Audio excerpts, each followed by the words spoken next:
Un terme jamais entendu depuis la révolution culturelle chinoise a émergé. Le comité central du Parti communiste a surnommé le président Xi Jinping de timonier de la Chine. Ce même terme a été utilisé pour désigner l'ancien dirigeant Mao Tse-tung. Les médias d'État en font encore plus l'éloge.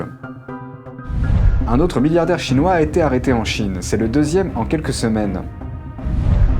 7 personnes âgées handicapées se sont installées au bord d'une rivière. Elles étaient sur le point de se suicider. Les autorités leur ont retiré le seul moyen de gagner leur vie. L'Alliance Five Eyes critique la Chine pour ses actions sur Hong Kong. La Chine a averti les 5 pays de l'Alliance de faire preuve de prudence sous peine de se faire arracher les yeux. Et le Premier ministre australien dit à la Chine « Nous serons toujours l'Australie ». Cette déclaration a été faite après que Pékin s'est plaint du soutien de l'Australie à la liberté de Hong Kong, au Xinjiang et à Taïwan, et de sa décision de refuser aux entreprises chinoises l'accès au réseau 5G australien.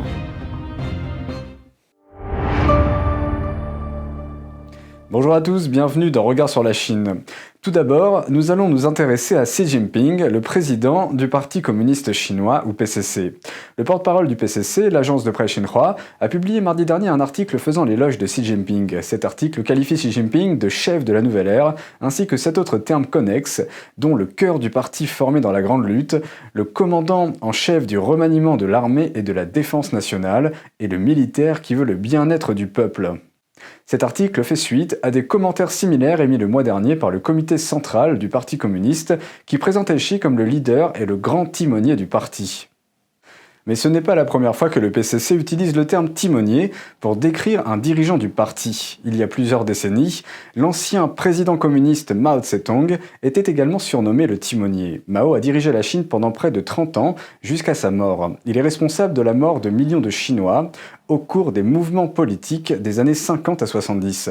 Jin Zhong, l'ancien rédacteur en chef d'un magazine pro-démocratie de Hong Kong, a déclaré à Voice of America que la réapparition du terme timonier méritait d'être surveillée. Il a déclaré que sous la direction de Mao, les soi-disant gardes rouges de Chine, un mouvement paramilitaire d'étudiants, ont battu à mort environ 2000 personnes pendant le premier mois de la révolution culturelle. Cela fait référence au mouvement social et politique qui a renforcé le communisme en Chine et a éliminé une grande partie de la culture et des modes de pensée traditionnels. Depuis que Xi est arrivé au pouvoir, il a fortement minimisé l'histoire de la révolution culturelle. Les nouveaux manuels d'histoire du pays qualifient la révolution culturelle d'exploration difficile. Des millions de personnes ont été tuées ou se sont suicidées pendant les 10 années de ce mouvement politique. Jin dit qu'il pense que Xi Jinping cherche à devenir le second Mao Tse-tung. Il souligne que Xi a aboli le système de titularisation du président du parti et a révisé la constitution, probablement dans ce but. Il a également créé plus d'une douzaine de groupes ou de comité de direction sous l'égide du comité central du PCC dont il est le chef. Ces actions sont largement considérées comme un rassemblement de pouvoir initié par Xi. Un autre milliardaire chinois a été arrêté en Chine. C'est le deuxième au cours des dernières semaines. Mardi 17, un homme anciennement le plus riche de la mégapole de Nanjing a été arrêté.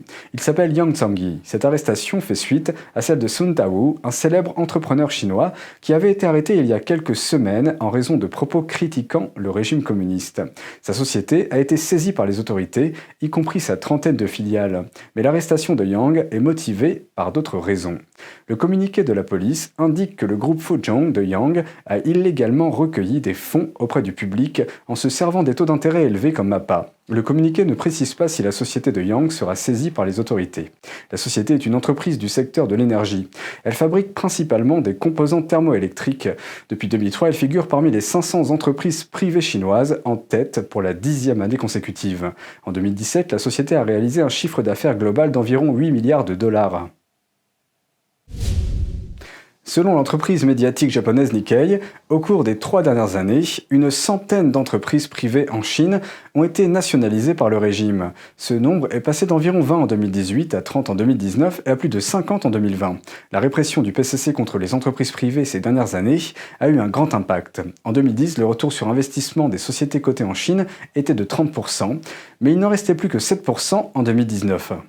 L'une des tactiques utilisées pour contrôler les entreprises privées est l'investissement de capitaux. Certaines entreprises ont été utilisées lorsque la pandémie a affecté leur activité, surtout celles qui ont une position stratégique, comme les fabricants de puces semi-conductrices, les centrales éoliennes et les entreprises pharmaceutiques. Les autorités ont forcé les entreprises de ces secteurs à accepter le contrôle de l'État. Un exemple vient du SMIC, au Semiconductor Manufacturing International Corporation, le plus grand fabricant chinois de puces semi-conductrices. Plus de 60% de son capital est désormais entre les mains d'un fonds soutenu par Pékin. Ceci, même si le régime ne contrôle pas la majorité des avoirs dans une entreprise. Le capital soutenu par Pékin peut toujours contrôler l'entreprise s'il dispose de la majorité des droits de vote. Et si les autorités chinoises ne sont pas en mesure de prendre le contrôle d'une entreprise avec ces tactiques, elles disposent toujours d'autres outils.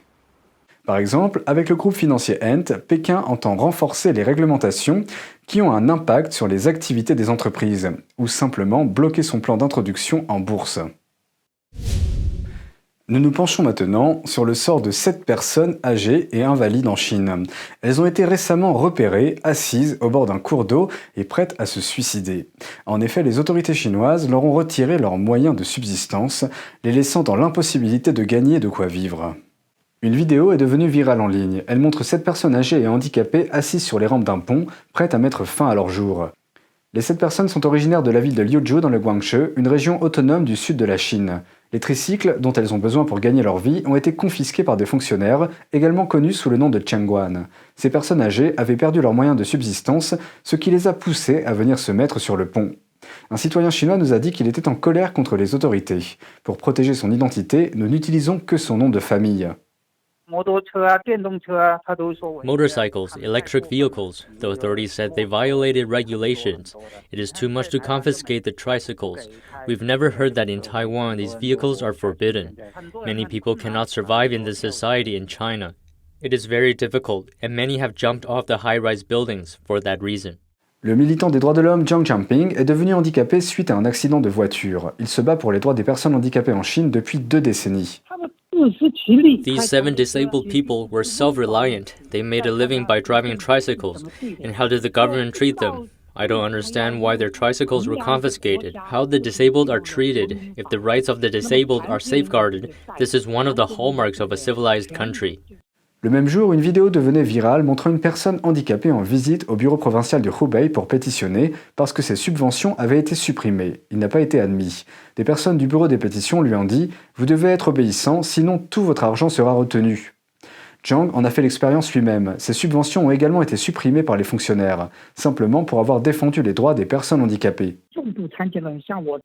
Severely disabled, first-degree disabled people with high paraplegia like me have 2 subsidies and 1 nursing care subsidy, but I have never enjoyed it because I said some truthful words that the government didn't like. If the government doesn't like it, it can deprive someone of these benefits at any time. Nous nous tournons maintenant vers Taïwan. Mercredi 18, Taïwan a refusé de renouveler la licence de la chaîne d'information CTI Cable et de fait l'a supprimée.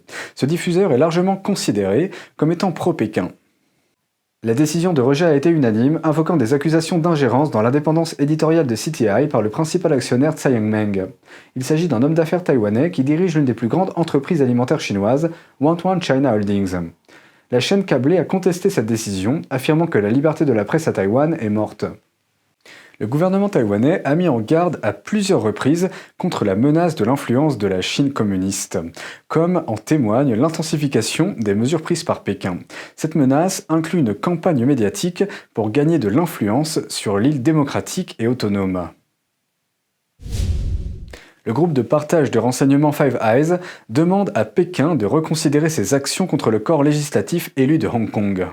Les ministres des Affaires étrangères d'Australie, de Grande-Bretagne, du Canada, de Nouvelle-Zélande et des États-Unis ont déclaré que les dernières actions du Parti communiste chinois semblent faire partie d'une campagne visant à faire taire les critiques. Ils ont demandé à Pékin de revoir sa position.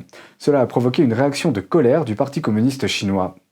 Un porte-parole du ministère chinois des Affaires étrangères a déclaré que peu importe que l'alliance Five Eyes ait 5 ou 10 yeux, tant qu'ils osent nuire à la souveraineté, à la sécurité et aux intérêts du développement de la Chine, ils devraient faire attention à ne pas se faire arracher les yeux. Hong Kong a écarté 4 membres de l'opposition de sa législature la semaine dernière, après que Pékin a donné aux autorités de la ville de nouveaux pouvoirs pour freiner la dissidence. Lors d'une audition du Parlement allemand sur les droits de l'homme en Chine, plusieurs experts ont décrit une aggravation de la situation. Ils ont exhorté l'Allemagne à agir. La conclusion de plusieurs experts qui ont témoigné la semaine dernière lors d'une audition au Parlement allemand est que le dialogue avec le régime chinois n'est pas parvenu à améliorer les droits de l'homme en Chine. The effect of a peer human rights dialogue, which is otherwise linked to absolutely nothing, is virtually zero. We see a dramatic worsening of the human rights situation. La lanceuse d'alerte Sairagul Soitbay s'est exprimée lors de l'audition. Elle a été l'une des premières à témoigner sur les violations des droits de l'homme qui ont lieu dans les camps de détention du Xinjiang. Elle y a été emprisonnée en 2016. Le département d'État estime que le PCC y détient plus d'1 million de Ouïghours ainsi que d'autres groupes musulmans, sans aucun procès légaux. Madame Soitbay a déclaré que dans les camps, elle a été témoin de tortures, de meurtres, de travaux forcés et de lavage de cerveau. En mars, le secrétaire d'État Mike Pompeo lui a remis le prix international 2020 du courage féminin. Adrian Zenz, connu pour son étude sur la stérilisation forcée au Xinjiang, décrit l'objectif des politiques répressives du PCC sur les minorités au Xinjiang, au Tibet et ailleurs. A new kind of people is being molded that speaks Chinese, works hard, is obedient and obeys the party. Fewer children, more modernity, no religion, no objection. The modern Uyghur is a model citizen. Et selon la journaliste indépendante Léa Zhou, la persécution de la pratique spirituelle du Falun Gong s'est également intensifiée cette année. Le vice-président de la Commission des droits de l'homme du Parlement allemand affirme qu'il y a peu d'espoir que le PCC change de comportement. The Chinese Communist Party shows no interest in changing for the better. The traditional Chinese culture is being destroyed by the Communist Party in every way. Marx was a German, Lenin a Russian. Marxism, Leninism is nothing but the rule of a foreign dictatorship, a foreign ideology. L'Allemagne a mené 16 soi-disant dialogues sur les droits de l'homme avec la Chine au fil des ans, le dernier en septembre. Selon le commissaire allemand aux droits de l'homme, lors de ces entretiens, le PCC n'est pas disposé à parler de cas concrets. C'est pourquoi la plupart des experts présents à l'audition ont plaidé en faveur de sanctions contre les personnes et les entreprises impliquées dans des violations des droits de l'homme en Chine. L'Union européenne travaille à la mise en place d'un mécanisme similaire à la loi américaine Global Magnitsky Act. L'Allemagne est favorable à ce projet et souhaite qu'il soit mené à bien d'ici la fin de l'année. Et aux États-Unis, la députée Debbie Lesko a présenté la loi Stop au vol de la propriété intellectuelle par la Chine. Elle vise à interdire les visas délivrés par les États-Unis aux personnes qui représentent une menace pour la propriété intellectuelle américaine. L'interdiction vise les fonctionnaires du régime chinois, les membres en service actif de l'armée chinoise et les hauts responsables du PCC. Cela inclut l'organe décisionnel du Politburo chinois, le comité central du parti et chaque délégué au 19e congrès national du Parti communiste chinois, ainsi que les membres de leur famille. Lors de la présentation du projet de loi, Lesko a souligné que la Chine a une longue histoire de vol de propriété intellectuelle. Elle a expliqué qu'elle espérait envoyer un message à Pékin indiquant que les États-Unis ne toléreront plus le vol de propriété intellectuelle. L'interdiction restera en vigueur jusqu'à ce qu'elle soit certifiée. D'autres pays occidentaux prennent également des mesures similaires. Le Parlement canadien a adopté mercredi 18 une motion concernant le géant chinois des télécommunications Huawei. Elle a été présentée par le parti d'opposition canadien. La motion demande que le gouvernement canadien décide d'interdire Huawei de l'infrastructure 5G du pays dans les 30 prochains jours. Le chef du parti d'opposition Erin O'Toole a déclaré qu'il est temps pour le gouvernement canadien de se construire une colonne vertébrale. Il a ajouté que le succès mondial de Huawei est dû en partie à des années d'espionnage industriel. Il a affirmé que des décennies de clémence envers la Chine n'ont pas fonctionné. Il a également déclaré qu'il est faux de croire que le fait d'ignorer le communisme le fera disparaître et a ajouté que le Canada doit sévir contre le PCC. Huawei est connu pour avoir des liens étroits avec l'armée chinoise. Les États-Unis ont averti à plusieurs reprises que la technologie de la société pourrait être utilisée pour espionner les utilisateurs, qualifiant cela de risque pour la sécurité nationale. Parallèlement, les États-Unis exhortent le Canada et ses alliés à exclure Huawei de leur réseau 5G. La Chine a rejeté ces allégations à plusieurs reprises. Le Premier ministre canadien Justin Trudeau a voté contre la motion mercredi 18. Il a déclaré que la décision sera basée sur les recommandations des agences de renseignement canadiennes, mais il n'a pas dit quand la décision sera prise. Dans le même temps, mercredi 18, le Canada a également identifié la Chine, la Russie, l'Iran et la Corée du Nord comme des menaces pour la cybersécurité. C'est la première fois que le pays les étiquette de cette façon. Le Centre de sécurité des télécommunications, ou CST, a déclaré que les programmes parrainés par l'État dans ces 4 pays constituent la plus grande menace stratégique pour le Canada. Dans sa deuxième évaluation de la menace cybernétique nationale, le CSE a déclaré que les activités cybernétiques parrainées par l'État sont généralement la menace la plus sophistiquée, alors que dans leur première évaluation de la menace, publiée il y a 2 ans, ils ont mentionné des acteurs basés à l'étranger, mais n'ont nommé aucun pays en particulier. Le ministère chinois des Affaires étrangères affirme que la Chine elle-même est victime de cyberattaques. Il continue également à nier que Pékin ait tenté de s'introduire dans les infrastructures d'autres pays. Passons maintenant à l'Australie. Jeudi 19, le Premier ministre Scott Morrison s'est opposé aux dernières réprimandes de la Chine, déclarant « Nous serons toujours l'Australie ». Des tensions entre les deux pays sont apparues cette année lorsque l'Australie a demandé une enquête internationale sur les origines du virus du Parti communiste chinois. En réponse, la Chine a imposé plusieurs représailles commerciales sur les marchandises australiennes. Le régime communiste a reproché à l'Australie de s'en prendre à ce qu'il a appelé les intérêts fondamentaux de la Chine et a exhorté le pays à, je cite, « corriger ses erreurs ». Le porte-parole du ministère chinois des Affaires étrangères, Zhao Lijian, a communiqué mardi 17 une liste de doléances, y compris au sujet des remarques de l'Australie concernant les libertés et les droits de l'homme à Hong Kong et dans la région du Xinjiang en Chine, ainsi que son soutien à l'entrée de Taïwan dans l'Organisation mondiale de la santé. La Chine a également critiqué les actions de l'Australie contre l'ingérence étrangère, étant le premier pays à interdire aux entreprises chinoises de participer à son réseau 5G. Le Premier ministre australien Morrison a répondu à ces critiques dans une interview accordée au Seven Network jeudi 19. Il a déclaré, je cite, « Si ceci est la cause de cette relation tendue, alors il semblerait que la tension soit liée au fait que l'Australie ne fait qu'être l'Australie. » Il a ajouté que l'accusation de la Chine était absurde. La dernière réponse de la Chine est arrivée le même jour. Le même porte-parole a réitéré que, je cite, « La cause profonde de la détérioration des relations entre la Chine et l'Australie est la répétition des mauvaises actions de l'Australie. » Passons maintenant à la frontière entre la Chine et l'Inde. L'armée indienne a rejeté l'affirmation de la Chine selon laquelle les forces chinoises auraient utilisé des armes à micro-ondes pour vaincre les soldats indiens. Le journal britannique The Times a repris les propos d'un professeur chinois selon lesquels les armes à micro-ondes de l'armée chinoise auraient chassé les soldats indiens de l'est du Ladakh, un territoire contesté entre la Chine et l'Inde. L'armée indienne a qualifié ces affirmations de sans fondement et fausses. Le rapport du Times a été publié mardi 17 novembre. Il faisait état des propos de Jin Sanrong, professeur de relations internationales à l'université Renmin de Pékin. Jin a affirmé que la Chine avait utilisé une arme à micro-ondes fin août pour reconquérir les terres occupées par l'Inde.